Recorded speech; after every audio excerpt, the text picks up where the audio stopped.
जितनी किताबें हैं, रिसर्च है, या आप इर्द-गिर्द अपनी दुनिया के अंदर जितनी चेंजेस देखते हैं, गारों से निकल के इंसान अभी खलाओं में घूम रहा है, ये सब कुछ इस इंसान ने किया है।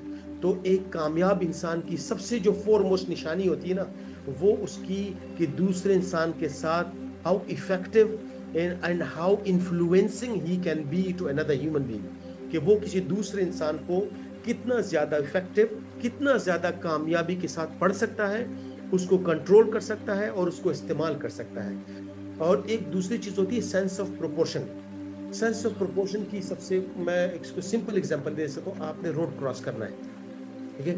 एक गाड़ी आ रही है, आपकी रोड क्रॉस करना है, आप रोड क्रॉस ही नहीं कर सकते बिकॉज़ आपका दिमाग कैलकुलेट ही नहीं कर सकता कि जब आप रोड क्रॉस करेंगे तो वो गाड़ी कहाँ तक पहुँचेगी और आप क्या सेफली क्रॉस कर सकते हो। तो ये जो होती है ना, ये जो कनेक्शन, इसको कहते हैं सेंस ऑफ प्रोपोर्शन। और ये भी आपका आईसीएसबी में देखा जाता है। जो आपसे कहते हैं ना कि कमरे की लेंथ कितनी है, तो वो एक बच्चा वैसे देख के बता सकता है कितनी लेंथ, दूसरा बच्चा सोचता ही रहता है कि यार इसकी लेंथ कितनी होगी, because he doesn't have that understanding towards his brain.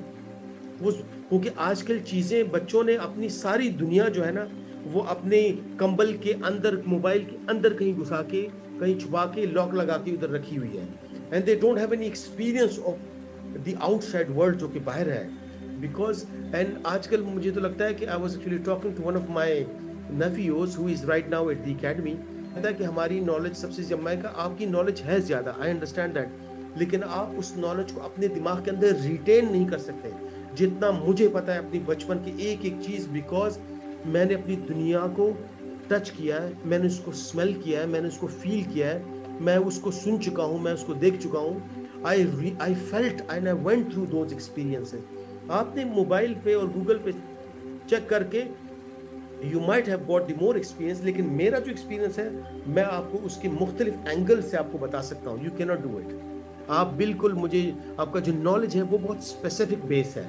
आजकल आईसीएसबी में जितने भी कैंडिडेट्स आते हैं, द गुड थिंग अबाउट, जिस तरह मेरे पास उनकी PIQs जो पर्सनल इंफॉर्मेशन क्वेश्चनेयर्स हैं, वो जब आते हैं तो मैं उसमें पढ़ता हूँ कि यार इतनी अच्छी स्कूलिंग है, बीकन हाउस है, सिटी स्कूल है, या जो भी या एक गवर्नमेंट स्कूल है लेकिन उसके नंबर इतने अच्छे हैं माशाल्लाह। एंड मैं उससे फिर वही एक्सपेक्ट करता हूँ कि यार ये जो बच्चा मेरे ग्रुप में आने वाला है, he is going to be too good, because उसके मार्क्स इतने ज़बरदस्त है, उसकी ग्रूमिंग इतनी ज़बरदस्त है। लेकिन जब मैं उससे मिलता हूँ, मैं आपको बताऊँ, ये मोस्ट ऑफ द टाइम होता है जब मैं उससे मिलता हूँ, जब मैं उससे बातचीत करता हूँ स्टार्ट में और कमांड टास्क से पहले, तो मुझे ऐसा एहसास होता है कि यार इसको जितने नंबर, इसको ये 33% he is not worth, you know, his curiosity will takes that thing away, you know, वो ढूंढता रहेगा।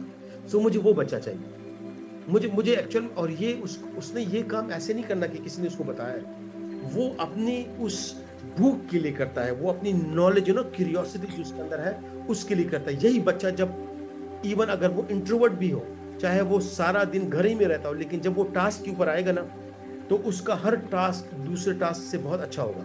यानी उसका पहला वाला टास्क, प्रोग्रेसिव ग्रुप टास्क में जब परफॉर्म स्टार्ट में करेगा तो लगेगा कि बहुत ही डरा हुआ सहमा हुआ बच्चा है, इस प्रैक्टिकल। लेकिन जब वो इतना जल्दी जल्दी सीखता है, अपने ग्रुप मेट्स को परखता है, उसको तोलता है और अपनी उसी हिसाब से, और फिर उसके बाद हाफ ग्रुप टास्क में वी परफॉर्म वेरी गुड। जब अगले दिन उसका कमांड टास्क होता है, ही सुपर परफॉर्म। फिर उसके इंडिविजुअल ऑब्स्टिकल में देखता हूँ तो ऐसा लगता है कि जैसे उसने अपने आप को ट्रांसफॉर्म किया। एंड दिस इज हाउ आपकी अंदर जो आपकी जो रियल पर्सनालिटी है, जो मुझे चाहिए, वो मुझे सामने आ जाती है। And those are the real material for me, जो मुझे चाहिए। जो आपके अंदर कॉन्फिडेंस चाहिए ना आपको, मैं कॉन्फिडेंस नहीं दे सकता कि ये लोग, मैं आपको बॉटल में जाके कॉन्फिडेंस दे दूं कि ये पी लो, कॉन्फिडेंस आ जाएगा। No, confidence is already there in your brain.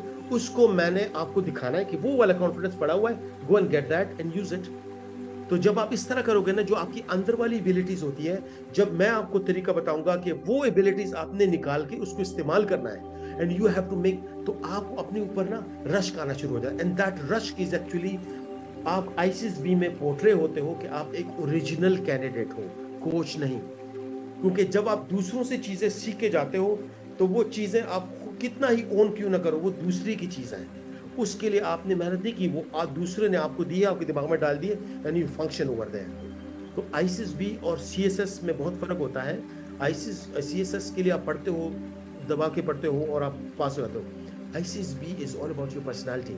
और पर्सनैलिटी, ये याद रखें बेटा, कि पर्सनैलिटी आप छुपा नहीं सकते अंडर स्ट्रेस। ये जितने भी आपके एग्जाम है ना, आपने फर्स्ट क्लास से लेकर FSC तक आप आए हो ना पढ़ के, ये एग्जाम, एक ही एग्जाम का मतलब होता है स्ट्रेस, टेंशन, स्ट्रेस देना। स्ट्रेस इसलिए देते हैं ताकि आपकी ओरिजिनल पर्सनालिटी निखर के बाहर आ जाए, क्योंकि स्ट्रेस में हम एक चीज छुपाने की कोशिश करते हैं तो दूसरी चीज समझ में आने नजर आनी शुरू हो जाती है, तीसरी चीज समझ में आने शुरू हो जाती है।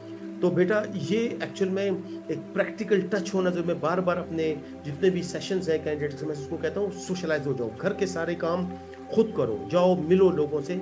आप जब रात को सोते हो तो आपने आपसे पूछ, तो आज आप कितने लोगों से मिल चुके हो, और आपने कुछ सीखने विकने पे फोकस नहीं करना, बस मिलो।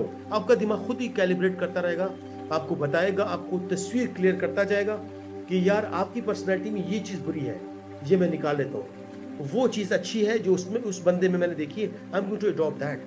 ये चीज़ें आपको तस्वीर आहिस्ता आहिस्ता क्लियर होती जाएगी, and I am dead sure कि after that once you be appearing for the ICSB specifically the GTO dimension जो है, तो यू विल बी थ्रू।